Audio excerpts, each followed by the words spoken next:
وفي الحقيقة تلك كانت أماني خادعة فقط من فرعون، وكيف له أن يصل إلى تلك الأمور الطاهرة والنقية. إذن يقول حضرة المؤمنين أن نفس الحالة هنا نجد أن في مكة المكرمة أيضا أن الله سبحانه وتعالى قد حافظ على نقاوة القرآن الكريم مثلما حافظ على نقاوة عمل حضرة موسى عليه السلام في القرآن الكريم، له مكانة أعظم بكثير من جميع هذه الأمور. فهذا الحفاظ له جانبين، الجانب الأول هو الله سبحانه وتعالى سيتولى أنه لن تصل أي يد إنسانية أو غيرها أو أي قوة أخرى إلى تغيير النص القرآني، أي الله سبحانه وتعالى سيحفظ هذا النص القرآني إلى يوم يبعثون من التحريف. وأيضا سيحفظ الله سبحانه وتعالى المعاني الصحيحة الطاهرة لهذا الكتاب. وكيف يحدث ذلك؟ هذا يحدث كلما يبعث الله سبحانه وتعالى مجددا أن يرجع الدين والمفاهيم الدينية إلى صورتها الجديدة الأصلية، وبهذه الصورة أيضا يحافظ الله سبحانه وتعالى على معاني القرآن الكريم. Next question, please. Huzur Sayyid Munir Idlibi Sahib from Syria. Idlibi, Adilbi. Adilbi. Huh? Idlibi or Adilbi? I know him as Idlibi. Huh? I know him as Idlibi myself. I thought he pronounced his own name as Adilbi. I don't know. We'll find out. Please. He says that his 5-year-old son, whose name is Muradullah Idlibi or Adlibi, whatever, he has asked certain questions to be presented in this meeting. The first question he says is that why did Hazrat Ibrahim alayhi salam break the idols? He thinks that he should have invited the people to the worship of Allah without breaking them. Yes. This is the first question. Yes. The fact is, why is he saying that the breaking of idol is bad? Were not the idols in Khana Kaaba broken? So, the basic issue is why he considers the breaking of the idol as a bad thing. The fact is that if a place is built for the sake of God originally, then the placing of idols there is illegal. That is the answer to this breaking of the idols in Khana Kaaba at the time of Muhammad Rasulullah Sallallahu Alaihi Wasallam. The place was built not for the idols. They were intruders. They had entered a house where they had no right to enter. So the original building of Khana Kaaba, rebuilding of Khana Kaaba from its remnants, proves that the act of Muhammad Sallallahu Alaihi Wasallam of breaking the idol is absolutely right and within the realm of justice. Now the question arises, why did Abraham do it? Abraham did that to prove the point to them that your claim that the idols have anything to do with God is wrong. It was by way of an argument, not as a protest against idols themselves, not as an act of insult against the idols. He was given special wisdom by Allah, and he used to create wonderful arguments out of that wisdom, which had a practical nature as well. His link with a theoretical argument and the practical things as appear in nature is very pronounced. This is a habit or a style of argumentation which is unique in Abraham and in no other prophets of Allah. For that you should bring to mind his debate with the idol worshippers, the worshippers of sun and moon and stars. He knew of course he knew very well that they are just figures with no godly characters. with themselves were commanded by God's decree. This he knew. Yet at the beginning of the argument he says, are the stars my creator, or are the stars the gods whom we should worship? And when the stars set, the debate was still going on. And before the star, I'm sorry, either it was 3 days and 3 nights, as some people say, or the debate was over within one night. If it became over in one night, then after the stars, he saw moon appearing. And the stars being faded out by the appearance of moon. So that is one possibility.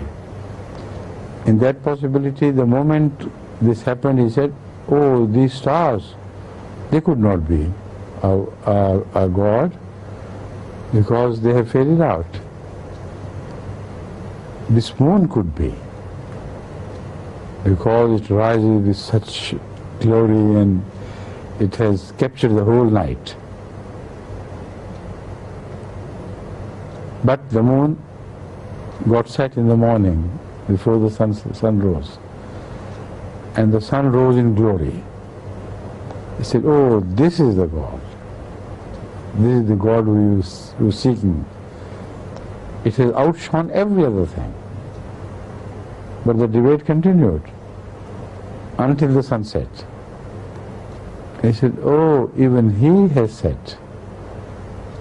Now the question arises, did the sun not set before the debate began?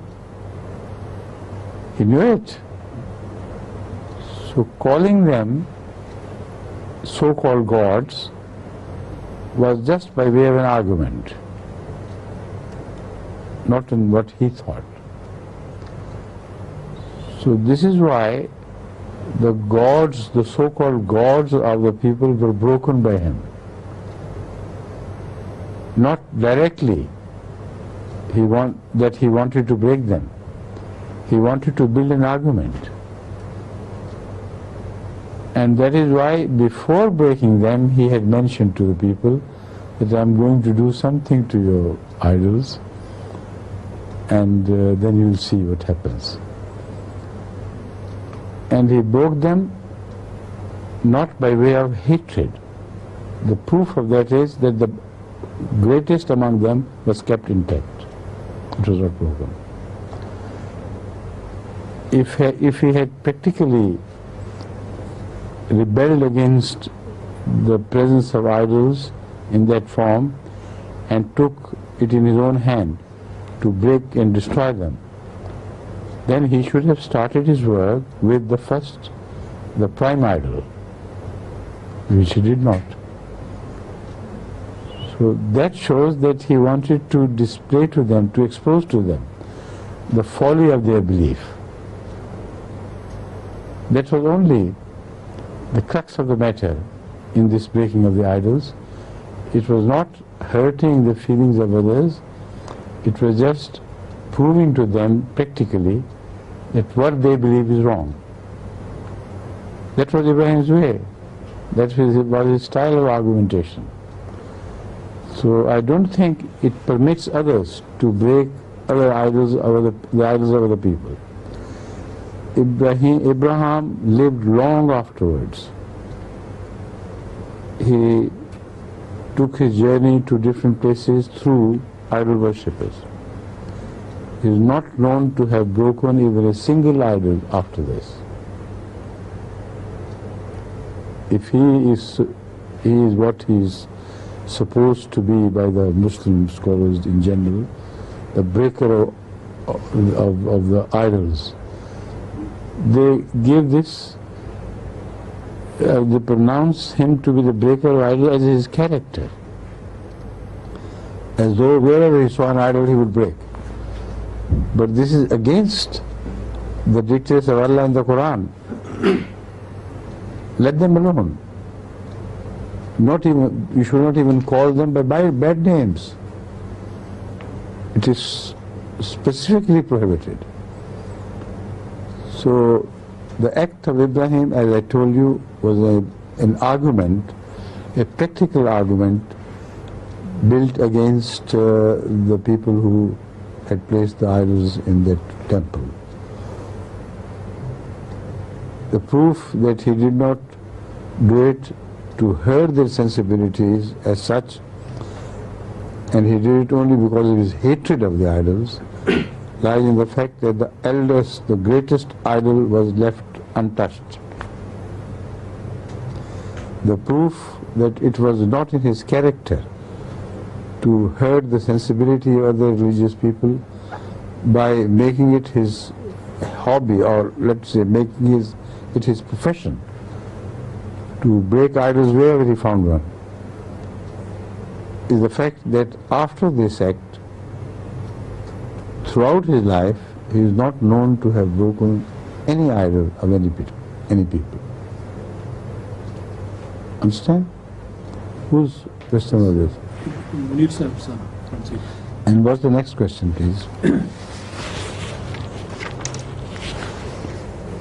So his second question is that why Allah Ta'ala created Hazrat Adam from the dust, and why did the He angels... did not create Hazrat Adam from dust. Yes, Adam. Yes, He did Adam, not create. yes. He created life from dust, while the beginning of life indicated the beginning of the creation of mankind. Out of the mankind, he created Adam. Because his origin was from dust, so sometimes he is mentioned to have been created from dust.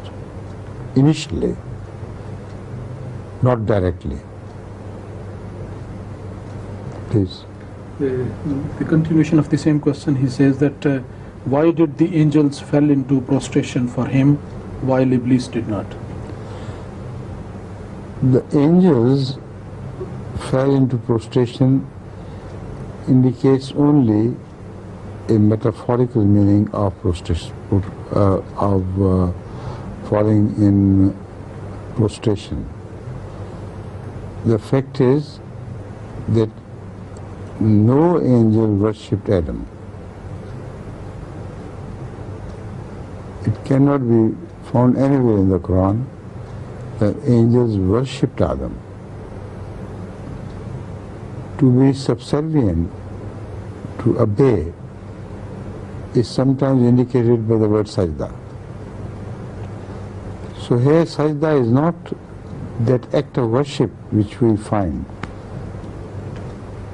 which we experience ourselves, because that act is anyway impossible for the angels to perform, because they do not have any corporal bodies.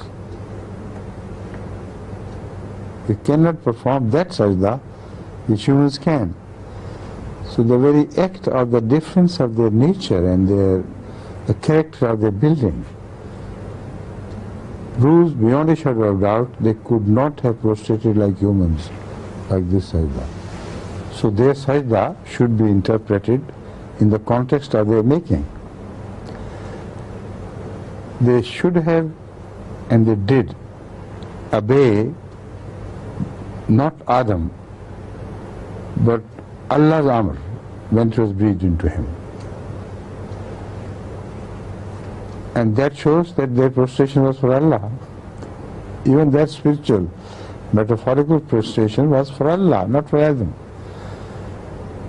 Because the Holy Quran says, وَإِذَا سَوَّيْتُهُ وَنَفَخْتُ فِيهِ مِنْ رُوحِي فَقَعُوا لَهُ سَاجِدِينَ. Just the making of Adam is sawatuhu. That shows that Adam and the like of Adam were created long before. They were made into human beings. But no angel is required to follow them. But when Allah says, وَنَفَخْتُ فِيهِ مِنْ رُوحِي, when I breathe into Adam my amr, ruh is amr, the Sharia, when I made him a prophet, then you must prostrate before my orders. The order of Allah is the central to this argument. That is when Iblis said no, Allah said, I have appointed him. What right have you got to defy me? So Adam made of dust was not the object of the sajda of angels. The object of sajda of the angels was the prophet created out of Adam. And because Allah had breathed this amr into him, so they had to obey to Allah. Which means all the angels, after a prophet has appeared, begin to support his cause. All over the world, angels sometimes appear before pious people to tell them that someone has been appointed by God. Angels remove the hurdles of the path from the path of the prophets and so on and so forth. So this is the prostration of angels, to help prophets of Allah in every way that they can. Right? First question, Ali? Yes, the third and the last one. Still you are. Yes. The question is that do all the things in this universe, they all fall into prostration to Allah? As in the Surah Rahman it is mentioned, "Wan najme wa shajari yasjudan."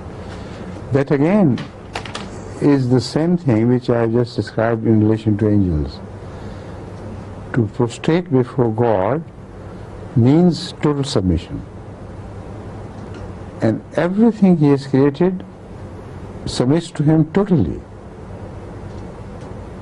The moment of its creation, it becomes self-subservient to God. That is, the laws He has made to control the creation, these laws are never violated to anything He has created. This is their sajda. See? They revolve in circuits and make other movements, they show their properties, etc. only to the degree that Allah requires them to do so. You can't move an iota to the right or to the left of what the path is created, right or the left of the path which has been created by Allah for them to follow. This is another meaning of sajda, right? Or the same meaning more expressed. That's all his questions. Huh? His questions are finished. How much time? 15 minutes. 5 to 10 minutes?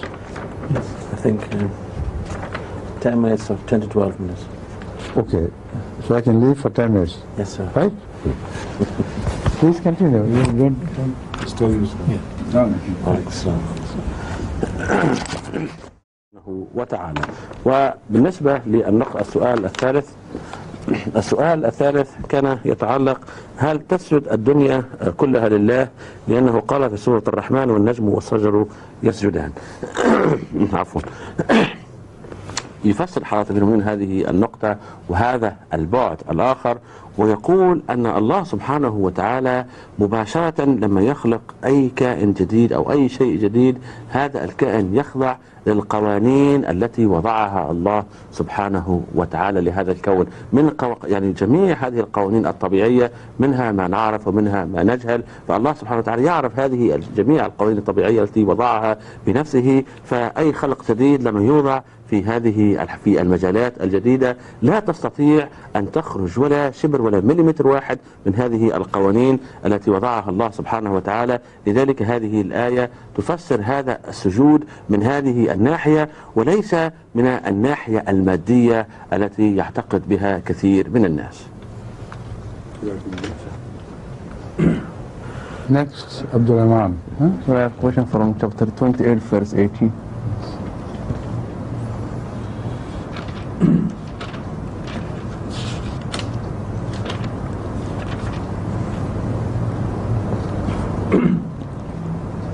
أعوذ بالله من الشيطان الرجيم قال رب بما نمت علي فلن نكون ظهيرا للمجرمين.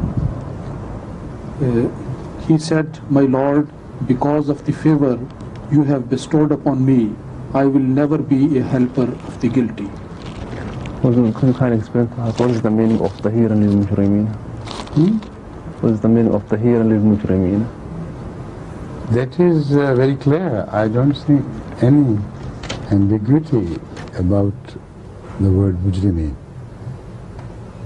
The question I think should have been raised as to why did he break this promise to Allah?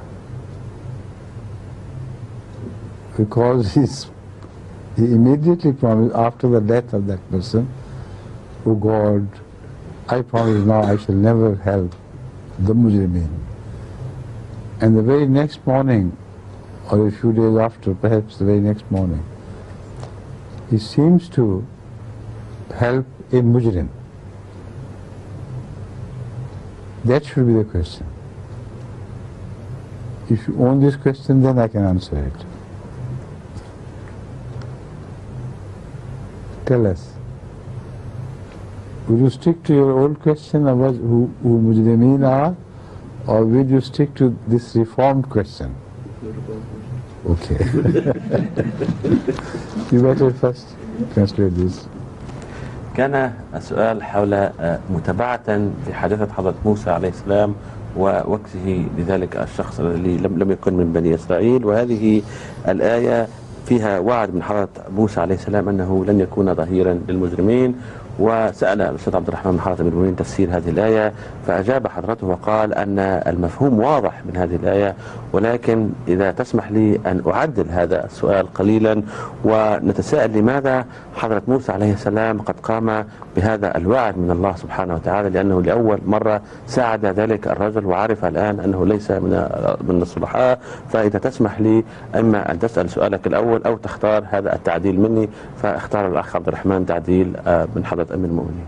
Before I begin to answer this question, I should like the Imam Sahib, to recite this verse as well as the ones which follow. Or the verse before as well, please. Yes. أعوذ بالله من الشيطان الرجيم.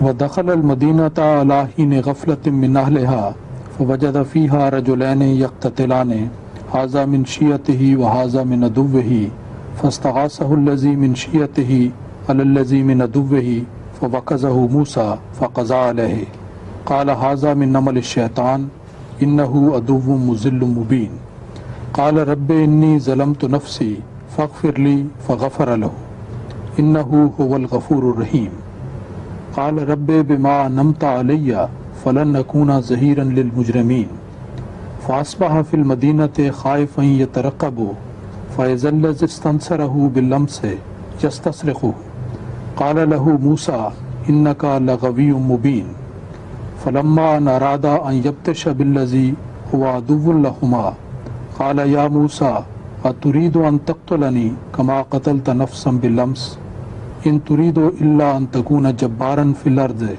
وما تريد أن تكون من المصلحين. Then وجاء رجل من أقصى المدينة يسعى. that's all. There is some very interesting expression used in this verse which has not been noticed by many people. First of all, he did not make a promise like the people of the boat who were surrounded by a storm, that if you forgive me, then I'll mend my ways. He did not pray at all. He just interfered, and after killing the man, then he makes this promise which is mentioned. You can read this in the verses, it's very apparent. Bima anamta alayya is a thing which happened after he had already killed. Please.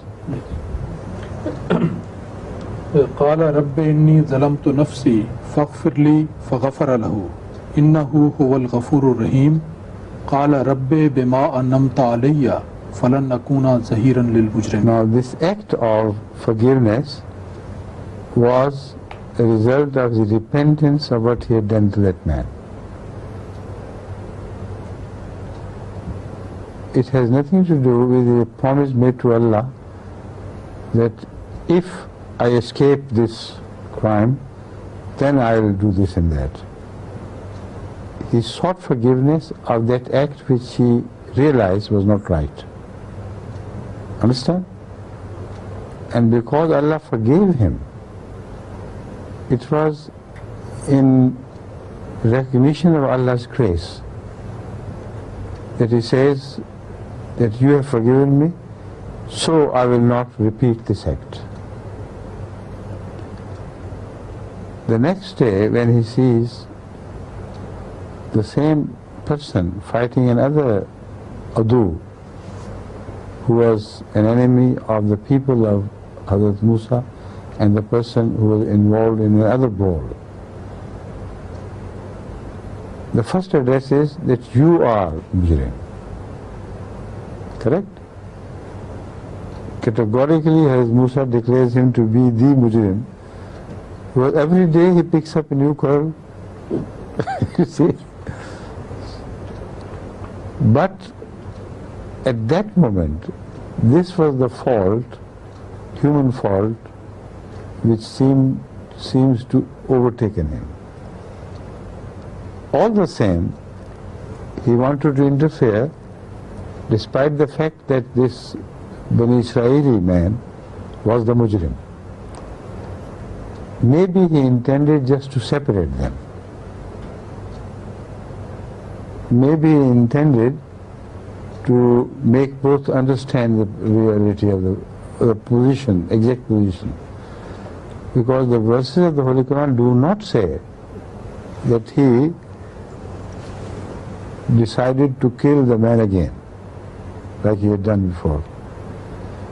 Now when you read these verses, then the meaning will become more clear again.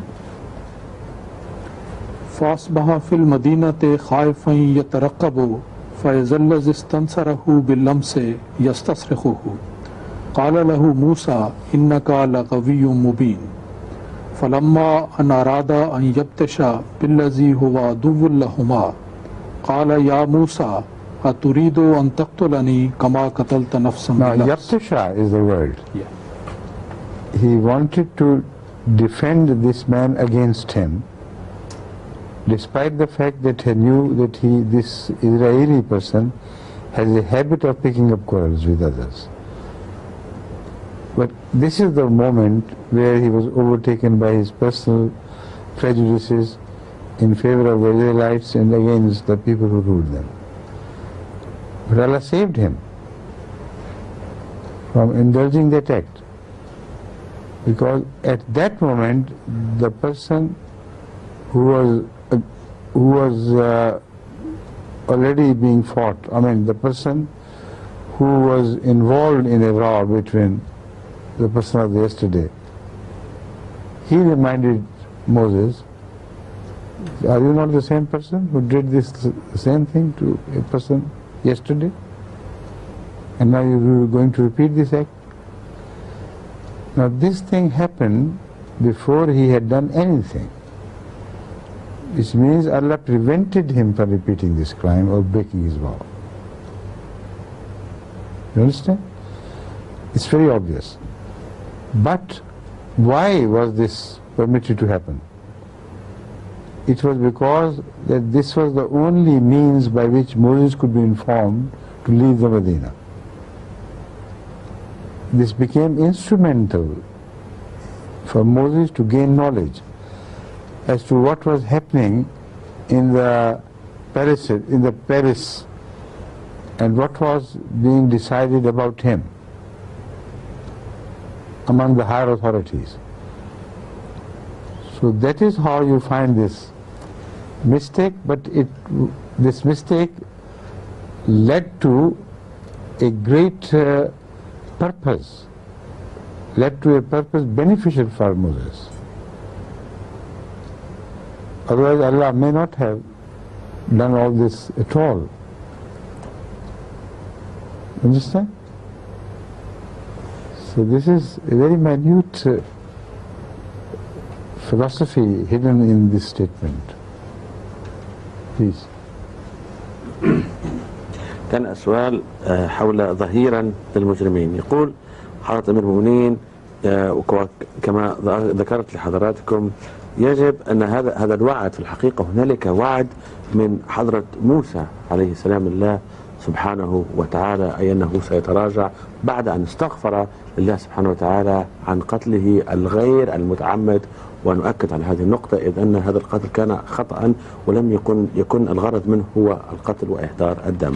يقول حضرة المؤمنين من المفروض السؤال يجب أن نفهم لماذا هذا الوعد من حضرة موسى عليه السلام، خصوصا أنه استغفر من الله سبحانه وتعالى عن عمله حتى الغير المتعمد هذا وغفر الله سبحانه وتعالى له ذلك. فإذا حضرة موسى عليه السلام يبدو أنه أقر لله سبحانه وتعالى وفرح بهذه المغفرة، وأيضا عاهد الله سبحانه وتعالى أنه لن يقوم بهذا العمل مرة أخرى وسيتوقف عنه تماما.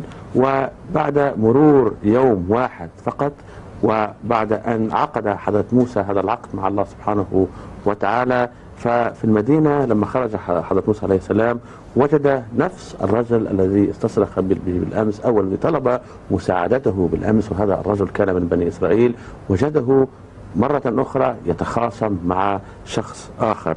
وهكذا لما استصرخ أو طلب مساعدة حضرة موسى عليه السلام انظروا إلى الإجابة التي تدونها القرآن الكريم وقال له إنك لغوي مبين، أي الآن عرف حقيقته ولم لم يساعده. وأكد حضرة موسى عليه السلام أنه لم يساعده فقط ولكن عرفه قدره وعرف حقيقته الآن. إذن هنا الله سبحانه وتعالى قد ساعد حضرة موسى عليه السلام كي يفهم هذه الأوضاع، وأيضا نزع من شخصيته مشاعر الحمية، أي أنه ينصر بني إسرائيل بتلك الصفة العمياء كما يتصورها كثير من الناس. وأيضا هنالك حكمة عظيمة في طيات هذه الآيات وفي هذه الحادثة الهامة. يقول حضرة أمير المؤمنين أن الله سبحانه وتعالى أراد أن يلفت انتباه حضرة موسى عليه السلام لأن هنالك كيد من السلطات الحاكمة في البلد كي يقوموا بالقبض على حضرة موسى عليه السلام، لأن الخبر قد تفشى بعملية القتل هذه والظروف أصبحت غير واضحة. فالله سبحانه وتعالى أراد أن ينبهه إلى أن هذا الخبر قد انتشر وإلى أن هنالك كيد للسلطات، ومن هنالك كان التحذير لمغادرة حضرة موسى عليه السلام حتى تهدأ الأمور. You understand the point? Good. Next. Hazur, was all these events before Hazrat Musa was commissioned as a prophet of God? Yes, all these things happened before he was commissioned as a prophet. Yes. But that is no defense of him. The point is, as a God-fearing person, he had made a promise with God, which he was about to break, it appears. And Allah saved him from that breaking. First, he showed his favor by forgiving him, then by saving him from this break of his promise. So he did not commit the crime which he was about to commit, it appears. So that is how Allah was so kind to him. First he forgave him, then he prevented him from committing the same crime again and breaking his promise. And the second act, he showed another favor to him. For the same act he came to learn his own predicament, that he was in danger in that town. So he must leave as soon as possible. All these things are beautifully connected. So because one a leading Egyptian newspaper, they have related this very incident to a woman. They said Hazrat Musa was about to marry a woman from the royal family and he had to kill this man to clear his way. So this is the only answer is ha ha ha. Okay. كنت قد سألت من حضرة من المؤمنين هل أن هذه الأحداث الهامة وقعت لحضرة موسى عليه السلام قبل أن يختاره الله سبحانه وتعالى نبيا وممثلا رسول الله تعالى على وجه الأرض؟ قال نعم بطبيعة الحال. وهذه الأحداث تبرز نقطتين هامتين في شخصية وطابع حضرة موسى عليه السلام، إذ أنه كان شخص صالح ورع وتقي، وما يعني بالرغم من أنه قد ارتكب هذه التي يعتبرها البعض جريمة، ولكن كان دفاعا عن الشخص الذي كان من بني إسرائيل، وعملية القتل هذه كانت خطأ، ولكنه مع ذلك استغفر الله سبحانه وتعالى وغفر الله سبحانه وتعالى له هذا الذنب البسيط هذا الخطأ. وزيادة على ذلك وعلاوة على ذلك انظروا كيف أن الله سبحانه وتعالى لم يغفر له فقط، ولكن نبهه وجلب انتباهه كي يغادر المدينة، لأن هنالك كما ذكرنا آنفا السلطات قد قامت بتخطيطات كي يقبضوا عليه. ثم ذكرت لحضرة من المؤمنين نقطة أخرى حول ما تروجه أو نشرته أحد الصحف في مصر على أن هذه حادثة قتل حضرة موسى عليه السلام، هذا الخطأ الغير متعمد لهذا الشخص. ذكرت الصحيفة أنه كانت هنالك مراسم أو تحضيرات لزواج حضرة موسى عليه السلام من امرأة للعائلة الفرعونية، وهذا الرجل الذي قتله كان هو الآخر يريد التزوج من تلك الامرأة، فلذلك حضرة موسى قد تخلص منه في ظروف مظلمة. فسألت من حضرة أمير المؤمنين تعليقه فضحك وابتسم وقال الإجابة الوحيدة هي ها ها ها، أي أنا لا أعتقد بهذه التفاصيل.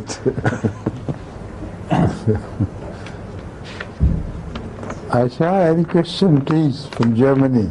No? Not this time. I think the mail is late, it's still on the way. Your letters from Germany are still on the way. Inshallah. Yes, okay. Please. I have a question from Germany. From Germany? Yes. Oh, mashallah. She has taken over from you. A brother asked that Mevlana Jalaluddin Rumi is a well-known Sufi in Turkey, and he is highly respected all over the Islamic country. Yes. Did Hazrat Masih Maud alayhi salam mention him in his books? The second part of his question.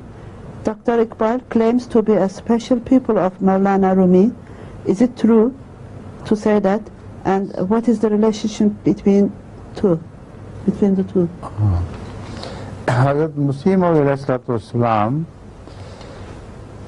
first of all, question please. كان سؤال أن حضرة جلال الدين الرومي هذا الصوفي الجليل له مكانته واحترامه وقام بأعمال هائلة جدا، فذكر يعني نص السؤال هل أن حضرة الإمام المهدي عليه السلام ذكر بعض التفاصيل في كتبه على هذه الشخصية الإسلامية الهامة. والقسط الثاني هو حول الدكتور إقبال أنه يدعي أنه مريد ليس من ناحية زمنية أو مريد أو تابع لمولانا جلال الدين الرومي، فما هو نقاط أو صحة هذا الخبر؟ Hazrat Masih Maud alayhi salatu wasalam was most certainly not a murid or a pupil of Mawlana Rumi, because he has not quoted him alone. In his vast literature, he has quoted many great scholars of Islam which passed away before him. And whenever he liked something especially, he remembered it and to quote it in the right context, in the argument which he was building, or in a story which he was telling, to improve the moral character of people. In this second context, the moral character, Hazrat Masih Maud understood Mawlana Rumi much better than many of his pupils, because he went to the very depth of his argument and proved from there that this is Mawlana Rumi, this is what he requires you to do. And when you read Mawlana Rumi from the pen of Hazrat Masih Maud, he acquires a greater status than before in the eyes of those who respect him.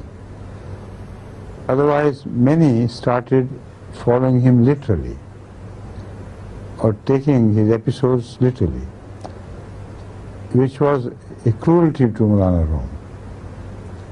If such attempts to understand him literally were not condemned by Masih Maud and were not corrected by a better understanding of what he said, then sometimes you read his book, Masnavi, and you come across such tales which horrify people, which horrify the ladies in particular, how he describes things. I know from my own experience that a Pakistani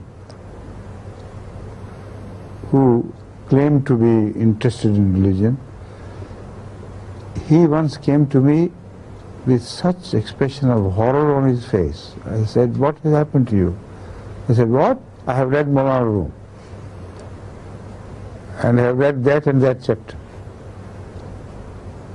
Gosh, he said, if this is piety and this is Sufism, then I absolve myself from all piety and all Sufism. So Maulana Rum, as presented by Hazrat Masih Maud is not that Maulana of allegories and parables. He delves deeper into the meaning of those allegories and those parables and bring forth the message of Maulana Rum so purely and so clearly that there is no ambiguity left. Then you begin to respect him much better than if you had read him without the help of Hazrat Masih Maud. That is what he has done and that is what he has written. I don't know what the questioner has in his mind, but as I have read Masih Maud, I believe that he loved Maulana Rum for his profound knowledge and respect of Islam and that of the Holy Prophet. With that I think I can take leave now, because by the time you finish the time will be over, right? That's right, okay. Assalamu alaikum. Excellent. Assalamu alaikum.